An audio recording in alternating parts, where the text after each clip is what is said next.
É great que você join nos a trove em Pop-Up News. Você sabe que com muito tempo passar ainda nós estava a importar tur comida, ou quase tur comida na Aruba. Esse é para motivo de clima, nossa costa cresce aqui não.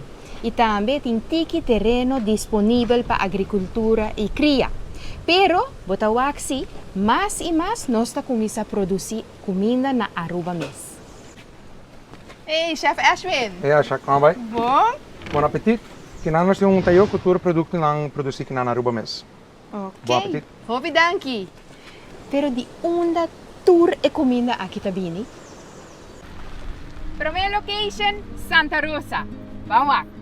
Randy conta-nos o êxito de Santa Rosa. Éxito de Santa Rosa, existindo para 40 anos acaba, de parte de agricultura e cria que está mais popular aqui na Santa Rosa. Vou prometer stop para uma ideia que vai começar quizás com uma planta ou cria, aqui não vamos tratar. Nós está aconselhado, guiado para ter uma exitosa agricultura ou se botar bem em cria.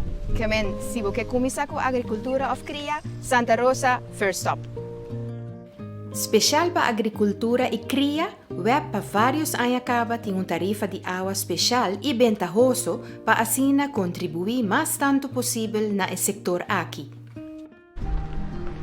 Die dos location, Eco Living. Let's go.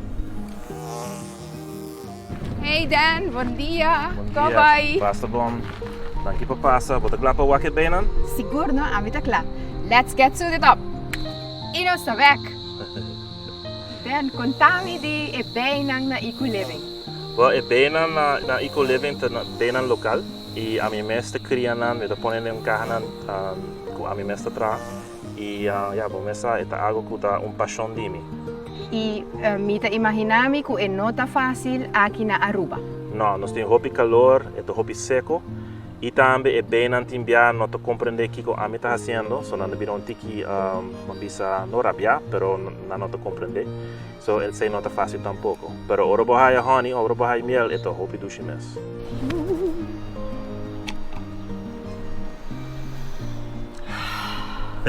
Hopi dushi. Ok, danke para a sintonia. Te outro dia.